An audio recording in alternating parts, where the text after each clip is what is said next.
Welcome back. After inserting the user to the database in the table using this form, so you can see here the data is coming to this table. Now we'll need a few changes in this, basically in this script. First of all, we will add some security to this data which is coming to the form.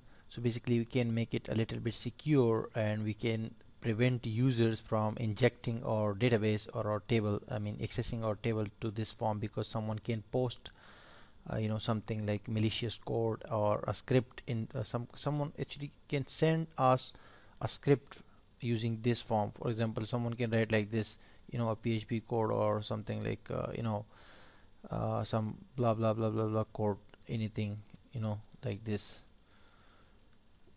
kind of any kind of code. So actually we need to prevent the user from sending that to us basically. So what we will need to just, we will use a simple function, because I'm adding just the basic security to this form as far as I can. So that function we will use is called mysqli underscore real escape string. This is the function. So what this function does, actually this will prevent inserting the malicious code or a script if that is being submitted using this form. So basically we can add this to all the data that is coming through the form basically. So what we'll do, simply come here before the $_post, which is this default array in PHP. We'll write mysqli underscore real underscore escape string, and then the parentheses, both the parentheses, because this is a function. And here first this mysqli underscore real escape string, this function actually needs two parameters. The first one is the connection to the database, because the data we are sending to the database, and the second is the basically the input that is coming, which is bringing the data. So first of all we'll say con, the connection, and then basically after the connection, then this is the value. So now we'll just copy this and tell here, and we'll post it here, and we'll close the bracket ourselves. Let's copy paste. I have copied and I'm pasting again and again to all the data that is coming through the form, so we can make it secure.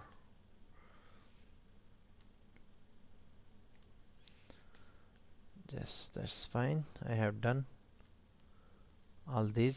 Now it's looking better from security point of view. And to this three, I don't need to add this function, because they have default data. They have nothing to do with the form. And I will also change the date, because this was creating problem in previous lecture. So I will add M, then D, and then Y. Y is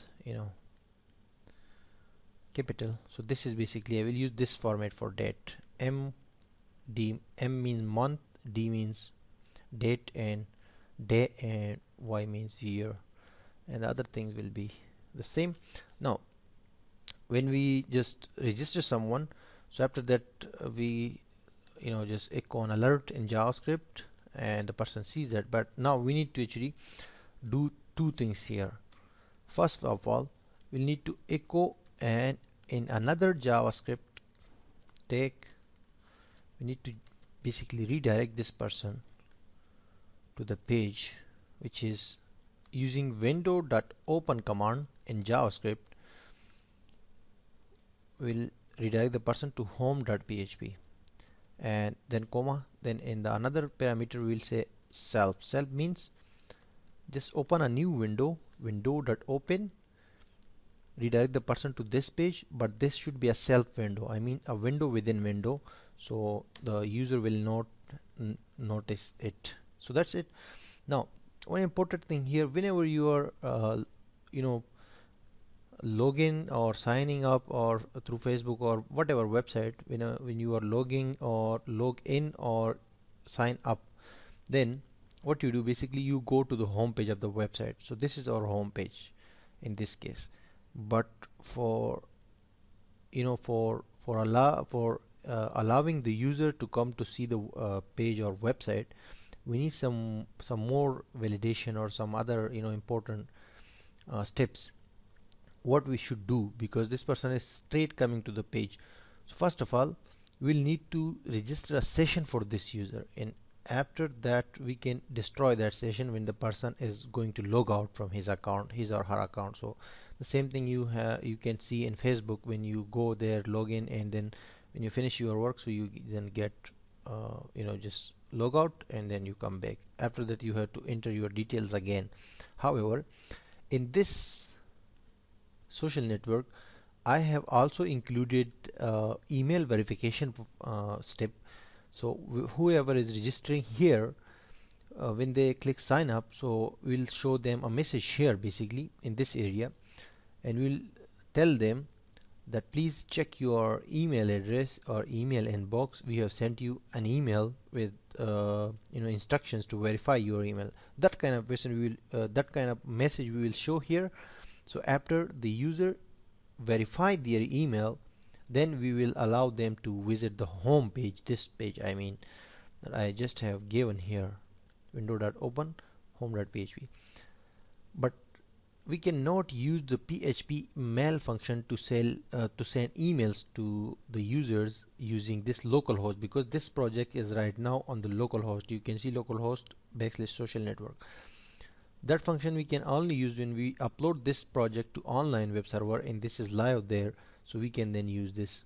So therefore I will skip this step, the email verification step, and I will just do it when I upload this project to online server. At that time I will also explain to you and teach you, and also I will include that function there. For now we'll just go with the simple without email verification. So I hope you have understood. Now Control S to save, and just come here. When now the new person in just something, a new user, for example John Doe, and a password something John at Gmail, and United States mail, and a new user I'm just inserting now. Sign up and saying registration successful. Okay, and the person has been redirected to this page, home.php, where we just have written a welcome new user text. You can see this is the home page, that's an empty page just for testing purpose. We'll add some content here in upcoming lectures, but right now it's like this. So that's mean our script is working just perfectly and fine. But now we need to actually make a session for this user basically. So for session I will come back in the next. Okay, let's also check whether the user we have received here or not in the table. Yes, we have the user here, the name, and this is something, I mean 2015 user birthday, which is that, and this still has problem, this register last login. So just do one thing, remove this date function from here. This is just creating problem for me here. And the query here, instead of where is that, okay, register date in last login. So instead of date I will just add something like I'm telling you. There is a formula which is called now, and this now means this will take the time and I mean the date from our computer, our local computer, and again now and now 2 brackets and now 2 brackets. This is a formula basically through which you can insert. This is a function basically, we can call it function here in this scenario. So this is a function which takes the date and time from your computer and just put that in your website, I mean in the table. So let's again go back and insert a new user, for example just John at yahoo.com, and just say okay, sign up, registration successful. Okay, come here and see, you can see exactly the date from my computer, 2015 3/3. So you can use this is very easy, simple, nothing special, just nice and simple. So we have done this thing right here. Now in the next video, in the next lecture, I'm coming back and I will show you how we can basically create the session, I mean the session for this user. So after that we'll move forward in this course. Stay tuned.